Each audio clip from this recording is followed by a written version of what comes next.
सूरत से आज तक जितने अभियान चले वो सदैव अपने लक्ष्य की तरफ पहुंचे हैं। तो मेरी अपनी ओर से मैं आपको आश्वस्त करता हूं, आपके इस अभियान के माध्यम से मैं आंकड़ा भी देख रहा था, हमारे मध्य प्रदेश में लगभग 3,500 गांवों के लिए 13,500 लोगों ने संकल्प लिया। जोरदार अभिनंदन करो मध्य प्रदेश वासियों का भी, जिन्होंने इस जलगंगा अभियान में अपना कदम से कदम बढ़ा करके निर्णय किया है। मुझे भी इस बात की प्रसन्नता है, हमारी सरकार बनने के बाद बीती गर्मी में हमने जलगंगा अभियान चलाया था, जिसमें 10,000 से ज्यादा पोखर, तालाब, कुएं, बावड़ी इन पे काम किया था, जिससे जल भंडारण की क्षमता बढ़े।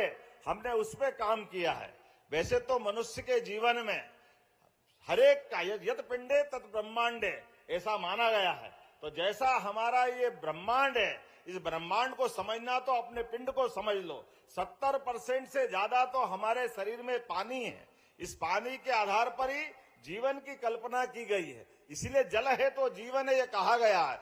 आज के इस अवसर पर आप सब बंधुओं ने जो सोचा है, आपके माननीय जल शक्ति मंत्री के नेतृत्व में हम सब अपने उद्देश्य की प्राप्ति करेंगे, ये शुभकामना देते हुए मैं आपके साथ कदम से कदम मिल के चलने के लिए मध्य प्रदेश सरकार की ओर से आश्वस्त करता हूं।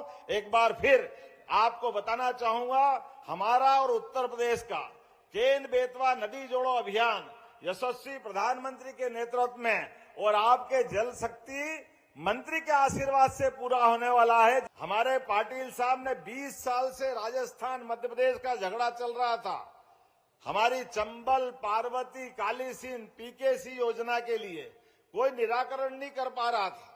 भजन लाल जी और हम साथ में बैठे और यशस्वी प्रधानमंत्री की मंशा थी, पाटिल साहब ने वो निर्णय भी कराया। जोरदार ताली बजाओ, बहुत जल्दी बड़ा काम होने वाला है। तो ये मैं आपके माध्यम से नदी जोड़ो अभियान में मध्य प्रदेश ने लीड ली है। देश का पहला राज्य बना है जो लगातार 2-2 नदी जोड़ो अभियान को हाथ में लेकर के, मध्य प्रदेश पूरे देश का नंबर 1 राज्य नदी जोड़ो। मोदी जी ने भी नर्मदा का पानी गुजरात से राजस्थान को दिया था। तो ये जो हमारा सिलसिला है, एक एक बूंद पानी का सदुपयोग करते हुए आपस के संबंध भी अच्छे रहे, इसीलिए नर्मदा के लिए ताप्ती और नर्मदा का संबंध मध्य प्रदेश और गुजरात से आता है। ये हरियाणा हमारे पास में साहिब सिंह जी, सम्राट चौधरी जी बैठे हैं, लेकिन इनके पास हमारी सोन नदी अमरकंटक से निकलती है।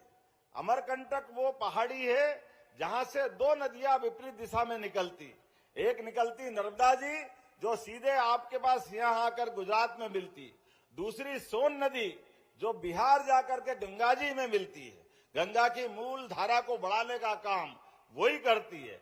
और राजस्थान वाले चलेगा नहीं तो चंबल आपके राजस्थान को जीवन प्रदान करती है। ये चंबल नदी की महिमा है। इसलिए हर वो राज्य जहां जहां बड़ी बड़ी नदियां जा रही है वो कहीं न कहीं मध्य प्रदेश की बेटी है।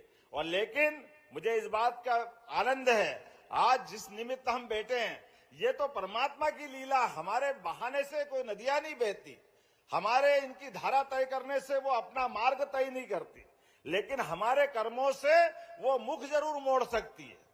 हमारे अपने आचरण से या तो वो जीवन देगी या जीवन लेगी। आज ये जीवन देने का अभियान है। मैं आपका अभिनंदन करता हूं, जोरदार ताली बजा करके आपने कितना अच्छा सपना देखा। और सच मानो तो हमारे यहाँ तो देवी देवताओं को मानने वाले लोग हैं, और देवता उसी को कहते हैं जो देने के भाव रखे। इसलिए देने के भाव से सूरत के बंधुओं ने अपनी मातृभूमि से संबंध बनाया। तो ये देव मार्ग पे चलने वाले देवताओं का संकल्प है, जिनने कहा कि हम कर्मभूमि हमारी सूरत भले ही है, और ये सूरत तो अच्छे की सूरत बनाती है। इसका रही मन पानी राखिए, बिन पानी सब सून, पानी गए न उबरे, मोती मानस चून। इतना उदात्त विचार आपके बीच में आया है। पानी के बिना, रहीम ने बहुत सही कहा है, किसी का नूर उतर जाए, अर्थात पानी चला जाए कहीं का नहीं रहेगा वो। मोती का पानी उतर जाए, अब सूरत में क्या बताना मोती के बारे में बात करते करते। लेकिन जो चून की बात कही है वो भूगर्भ की संपदा के लिए है। ये रत्नगर्भा धरती, इसकी जीवंतता, इसके प्राण अगर कहीं बसते हैं तो वो जल में तो है, और जल से ही जीवन है। और जल से जीवन होने की परंपरा में हमारी सनातन संस्कृति भी आती है। हमारी सनातन संस्कृति नदी घाटी सभ्यता से प्रारंभ होती है, और नदी घाटी सभ्यता में जल जीवन के लिए अगर भूगर्भ में जल नहीं होगा तो नदियों का क्या होगा। हमारी गंगा मां के लिए हम सब जानते, जो मैंने भागीरथी प्रयास की बात कही है, ये उसी से तो जुड़ती है। हमारे देवता ने भी जल को सहेजने के लिए ये अपना सिर आगे बढ़ा करके महादेव की जय जयकार ऐसे ही नहीं करते हम, जिनने अपने सिर पे धारण करके जल का महत्व बताया है। हमारे लिए अभी भगवान कृष्ण की बात आई, हम सब जानते हैं भगवान कृष्ण ने भी जल को सहेजने के लिए, इंद्र से भी मुकाबला करने के लिए गोवर्धन पर्वत धारण करके इस बात की एहसास कराया है। ये हमारी लंबी परंपरा है। और आज के इस दौर में मैं जब मध्य प्रदेश से बात जोड़ के देखता हूं तो मध्य प्रदेश के लिए यहाँ आए हुए प्रत्येक राज्य के लिए हमारा संबंध क्या है। मैं भाग्यशाली हूं, नदियों का मायका अगर कोई है तो मध्य प्रदेश है। ये हमारा कितने सारे मोर्चों पे एक व्यक्ति काम कर सकते हैं, कितना उदात्त उनका विचार है, क्या क्या सोचते हैं, हमको तो लगता ही नहीं है। और वैसे तो गुजरात के पक्ष में ये सारी बातें आई जाती है। भगवान कृष्ण ने अपनी जीवन की सबसे बड़ी लड़ाई लड़ी, शुरुआत करी कंस को समाप्त करके, लेकिन भगवान को यश नहीं मिला। भगवान को यश मिला गुजरात से द्वारकाधीश होकर के। ये हमारा अपना रिकॉर्ड है। ये है भगवान को यश दिलाने वाली धरती गुजरात। और केवल भगवान को नहीं, आजादी के लिए भी महात्मा गांधी जी ने जो संघर्ष किया है, मैं उस धरती को प्रणाम करता हूं, अभिनंदन करता हूं। और महात्मा गांधी ने संघर्ष के लिए कदम बढ़ाए, लेकिन देश को एकजुट बनाने के लिए जिनने रोल अदा किया, यह सरदार वल्लभ भाई पटेल की धरती है। हमें इस बात का भी गर्व है। 600 से ज्यादा रियासतों को एक साथ रख करके एकजुटता के साथ दुनिया में भारत का वर्तमान का नक्शा बना करके समर्थ बनाने की दिशा में पहला कदम उठाया। लेकिन दुर्भाग्य से सरदार पटेल, महात्मा गांधी, इनके कामों को आगे बढ़ाने वाले कोई मिले नहीं। एक मिले 2014 में, दुनिया जिनको नरेंद्र मोदी के रूप में जानती है। कितने सारे मोर्चों पर अब हमको अमेरिका को बोलने की जरूरत नहीं है। मुख्यमंत्री करके उनको परमिशन नहीं दे रहे थे, वीजा नहीं दे रहे थे। वही अमेरिका आगे पीछे घूमता है, हर भारतीय का दिल 56 इंच का हो जाता है। लगता कि हाँ, अब हमारे नेता है सामने, जिनके नेतृत्व में हमारे लिए 200 से ज्यादा देश। कौन सा देश है जो सपना नहीं देखता कि काश नरेंद्र मोदी से हमारे संबंध अच्छे हो जाए, भारत से हमारे संबंध अच्छे हो जाए। ये बदलते सूरत में भी अपने मित्रों उद्योगपतियों से मिलूंगा। और कल हमारे लिए एक नया दिन रहेगा जब हम दोबारा भोपाल में बैठ करके हमारी खनिज संपदा का सदुपयोग करते हुए मध्य प्रदेश के अंदर जो अभी हमने पुरस्कार पाया नंबर 1 की माइनिंग सेक्टर का, इसको देश के बाद आगे दुनिया तक नंबर 1 में ले जाए, इसका संकल्प भोपाल में करने वाले हैं। इसी के साथ साथ हमारे अपने प्रदेश के अंदर निवेश और लाने के लिए 16 तारीख को हम हैदराबाद जाएंगे। जोरदार अभिनंदन करो भाग्यनगर के लिए, वहां से निवेशों को बुलाएंगे। और 23 तारीख को रीवा में एक इंडस्ट्री कॉन्क्लेव जो उज्जैन में हुई थी, उसकी शुरुआत कर रहे हैं। हमारा हर संभाग केंद्र दिसंबर तक पूरा हो जाएगा। रीवा के बाद शहडोल के बाद नर्मदापुरम, जिसको पुराना होशंगाबाद कहते हैं। इसके साथ साथ आगामी फरवरी माह में इंडस्ट्रियल वर्ल्ड स्तर की कॉन्क्लेव करने वाले हैं, जहां दुनिया के निवेशक बुलाएंगे और उनके माध्यम से मध्य प्रदेश को रोजगार परक प्रदेश बनाते बनाते भौतिक संपदा का सदुपयोग करते हुए आर्थिक रूप से सुसंपन्न बनाने की दिशा में हमारी सरकार प्रयास कर रही है। लेकिन ये प्रयास पूरे काय से हो रहे हैं, ये आपके विश्वास से। जोरदार ताली बजाओ। उज्जैन ने आशीर्वाद दिया है, आपका एहसान जीवन भर। निम्बोदा, संदला, सलवा, खुर्द, कल्याण खुर्द, ये सारे गांवों के लिए एक रोड बन रहा। जोरदार अभिनंदन बनाओ इस बात के लिए। और डॉक्टर तेज बहादुर जी, और आपको भी 2 रोड मिल रहे हैं। नागदा और खाचौरत के लिए जोरदार ताली बजाए। इनके भी 2 नए रोड का आज ही भूमि पूजन हुआ। जितेंद्र पंड्या जी, एक और रोड आपको मिल रहा है, जोरदार ताली बजाओ। जहांगीरपुर से चामुंडा माता मार्ग, नया मार्ग आपके लिए बना रहे हैं। हमारे बहादुर सिंह चौहान जी कहाँ हैं? जोरदार ताली बजाओ। आपको भी एक नया रोड रुदाहेड़ा से गुनई, महितपुर, कचनारिया, महितपुर से नागेश्वर तीर्थ के लिए नया रोड दे रहे हैं। जोरदार ताली बजाओ। आपके लिए भी नई सौगात मिल रही है। और घटिया के सतीश मालवी जी कहाँ हैं? सतीश जी, आपके भी 4 उंगली और सिर भी कुछ बचे ही नहीं। एनएच के माध्यम से भी रोड मिल रहा है। और ये बड़े रोड 5000 करोड़ वाले, इस रोड में भी घटिया विधानसभा के रोड मिल रहे हैं। लेकिन उसके अलावा सुतारखेड़ा अप्रोच रोड, मीन से सुतारखेड़ा और मीन से रुदाहेड़ा का के लिए भी घटिया बहुत बढ़िया हो रहा है। और तराना के लिए सांसद जी, पुराने आपकी कॉन्स्टिट्यूंसी, और आज के सांसद जी के लिए जोरदार तालियां। तराना के लिए, तराना, मक्सी, रूपाखेड़ी, तराना का बाहरी शहरी 4 लेन, कानीपुरा से तराना, ये लगभग बहुत बड़ा काम है। जोरदार ताली बजाओ। ये अपने जुड़ने से सभी मुख्य मार्ग से और पूजा का अधूरा हमको दर्शन दिखा रहे हैं। इनका सच्चा दर्शन हमारे सनातन धर्म के सभी, चाहे वो सन्यासी परंपरा से आते हैं, चाहे सेव हो, चाहे वैष्णव हो, ये सभी आकर के प्रत्येक 12 साल में इन चारों नगरी में भविष्य में सनातन धर्म की दिशा क्या होना चाहिए, आचरण क्या होना चाहिए, देश का स्वरूप क्या होना चाहिए, देश की दिशा के माध्यम से दुनिया को भारत शक्ति संपन्न बनाते बनाते अपने लिए मानवता को स्थापित करने के लिए वो सर्वोच्च मेला, जिसको हमारे यहाँ सिंहस्थ कहते हैं, उसके आयोजन की व्यवस्था हो रही है मेरे अपने और इस नगर के अंदर।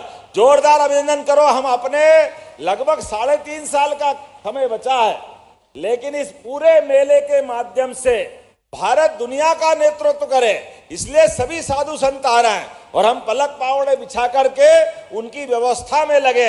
एक एक काम, एक एक योजना, एक एक भाव हमारा इसी प्रकार से, जो आदि अवंतिका नगरी, जो हमारी अयोध्या, मथुरा, माया, काशी कांची अवंतिका, पुरी द्वारावती शिव, सप्तैते मोक्षदायिका, 7 पवित्रतम नगरियों में से एक अवंतिका, जो इस बात के लिए जानी जाती है जिसने सदैव अपनी मानवता की स्थापना में हर काल में अपनी उपस्थिति दर्ज कराई है। और इसलिए ऐसी पवित्र नगरी में अगर सरकार निर्माण के नए काम कर रही है, तो ये हमारे उस संकल्प की पूर्ति कर रही है जो भविष्य में साधु संत आने वाले हैं। हम उनके नेतृत्व में यशस्वी प्रधानमंत्री के हाथ विकास के मामले में मजबूत करना चाहते हैं और मध्य प्रदेश को देश का नंबर 1 का प्रदेश बनाना चाहते हैं। जोरदार अभिनंदन करो हमारे उस संकल्प के लिए। इसलिए समान रूप से विकास के अधोसंरचना के काम भी एक के बाद एक चलाते जा रहे हैं, लेकिन इंडस्ट्री की भी लगातार एक के बाद एक नई पायदान। ये भूमि पूजन किस प्रकार से हो रहा, कौन कौन से रोड का हो रहा, यहां जहां हम अपना कार्यक्रम कर रहे हैं, यहां से लगा करके मोहनपुरा के आगे चंदूखेड़ी तक, ये 6 लेन का भूमि पूजन यहीं से कर रहा है। ये अपना बदलता दौर का। जोरदार ताली बजाओ सिमस को लेकर के। और अशोक दादा भूलना मत, अशोक प्रजापति जी बैठे यहां से लेके काल भैरव तक, ये भी 4 लेन अपना बनने वाला है। एक रोड इसका इधर वाला बनने वाला है। इसी के साथ साथ लालपुर से चिंतामन गणेश का 4 लेन। ताली बजाते जाओ, मैं बताते जाऊंगा। हनुमान बड़ा पुल से रंजित हनुमान मोजम खेड़ी 4 लेन। जोरदार ताली बजाओ, ये अपने सिंहस्थ में अत्यंत काम आएगा। करोहन से नई खेड़ी पंचकोशी का नया 4 लेन। जोरदार ताली बजाओ, इसका भी काम चालू हो रहा है। और तो और सड़क तो सड़क, हमने हवाई सेवा चालू की। जोरदार अभिनंदन करा अपने पीएम श्री वायुयान सेवा और हेलीकॉप्टर सेवा। लेकिन हेलीकॉप्टर से अभी ओंकारेश्वर, इंदौर, भोपाल जाने के लिए दूर पड़ रहा है। तो नया हेलीपैड यही बना रहा है कालिदास उद्यान के पीछे, जो महाकाल आने जाने के लिए सबसे नजदीक का रहेगा। 4 हेलीपैड आने वाले समय में सोमवारिया से लगा करके, अभी उसका टेंडर प्रोसेस में है, लेकिन सोमवारिया से लगा करके दुर्गादास की छतरी के पास से मिलाते हुए सीधा गोंसा से होता हुआ सीधा सीमस्त बाईपास तक नया 4 लेन बनाया जाएगा, जो हमारे लिए नई सौगात रहेगा। ये इधर तो आउटर एरिया रहेगा, लेकिन यही केडी गेट से लगा करके सीधा बीमा हॉस्पिटल से आगे ये भी 4 लेन बनने वाला है। इस काम को भी हमने मंजूर, अभी तो कोशिश कर रहे हैं। उज्जैन से इंदौर का 6 लेन का अपन ने शुभारंभ कर दिया है, जोरदार ताली बजाओ। जो वर्तमान का रोड है वो भी 6 लेन बन रहा है, और समान रूप से जो बताया गया 5000 करोड़ का हमारा जावरा से सोडंग, सोडंग के पास से होते हुए और पुनः उज्जैन के वर्तमान के सिंहस्थ बाईपास, उस सिंहस्थ बाईपास के बाद में फिर 4 लेन, और ये 4 लेन होता हुआ वापस चिंतामन के पास से इंदौर रोड को जोड़ेगा। ये एक नया अपना 4 लेन बनने वाला है, जिसके माध्यम से ये नया रोड मिलेगा। अर्थात हमारे पास आने जाने के लिए इधर भी 4 लेन, जो सिमस्त का बाईपास है ऑलरेडी, इसको भी 4 लेन में बदल रहे हैं। जोरदार ताली बजाओ इस बात के लिए। ये आने वाले समय में उज्जैन की सौगातों के लिए लंबा सिलसिला है। अभी तपोभूमि से हामुखेड़ी का, ये जो हमारे पास वर्तमान में तपोभूमि से हामुखेड़ी जाने का रास्ता नहीं था, लेकिन अभी एकमात्र रास्ता था त्रिवेणी का, लेकिन बीच में नया रोड निकाला है, जिसके माध्यम से सीधे सीधे हमको अपने तपोभूमि से हामुखेड़ी, जो गोठड़ा सिकंदरी के अलावा टेंडिया मेंडिया का रास्ता है, मेंडिया से होते हुए सीधे के सीधे हम अपनी बिजासन माता की टेकरी के पास से इंदौर रोड से देवास रोड पे आ जाएंगे। जोरदार ताली बजाओ। इसका भी आज ही हमने यही भूमि पूजन किया है। कार्यों के लिए दशहरे के लिए हमने योजना बनाई कि अगर दशहरा मिलन करेंगे तो दशहरा मिलन खाली हाथ नहीं होना चाहिए। दशहरे पे तो इनाम मिलना चाहिए कि नहीं मिलना चाहिए। तो दशहरा मिलन अपना खूब जोरदार हुआ है। आज 5000 लोगों का रोजगार का बड़ा कारखाना प्रतिभा सिंटेक्स के माध्यम से लगभग 350 करोड़ से ज्यादा का पूरा एक अपना कारखाना। आपकी जानकारी के लिए बता दें, पहले हमारे कारखाने हीरा मिल, विनोद मिल, बीमल मिल, टेक्सटाइल मिल, बाबा भारती, आपको तो याद होगा, हम में से कई लोगों को याद है, लेकिन सब मिला के 7000 7,500 लोगों को उसमें रोजगार मिलता था। लेकिन अकेले 2 बेस्ट एंटरप्राइजेस और प्रतिभा सिंटेक्स जो चालू हो गए, ये दोनों 10,000 से ज्यादा लोगों को रोजगार देंगे, अकेले अपने 2 कारखाने। और बाकी कारखाने अभी सब जोड़ दूंगा तो लगभग 50,000 से ज्यादा लोगों को अपने उज्जैन में रोजगार प्रत्यक्ष देंगे, ये वर्तमान के दौर में। और अकेले प्रतिभा सिंटेक्स वाले जिनने अपने कारखाने में आज हमारे प्रत्यक्ष रोजगार की शुरुआत की, मां में बहनों से मिला, नागदा से चलकर बहन उज्जैन में रोजगार पा रही। पहले उज्जैन से नागदा जाते थे रोजगार के लिए, लेकिन नागदा, घटिया, बड़नेगर, उज्जैन, कौन सी विधानसभा, यहां तक कि महिदपुर से भी लोग उज्जैन में रोजगार पाने आ रहे हैं और सीधे सीधे रोजगार मिल रहा है। ये हमारे लिए बदलते दौर का उज्जैन है। मेरी अपनी ओर से एक बार फिर आप सबके लिए जोरदार ताली बजा करके हमारे अपने अवंतिका के लिए रोजगार परक व्यवस्था के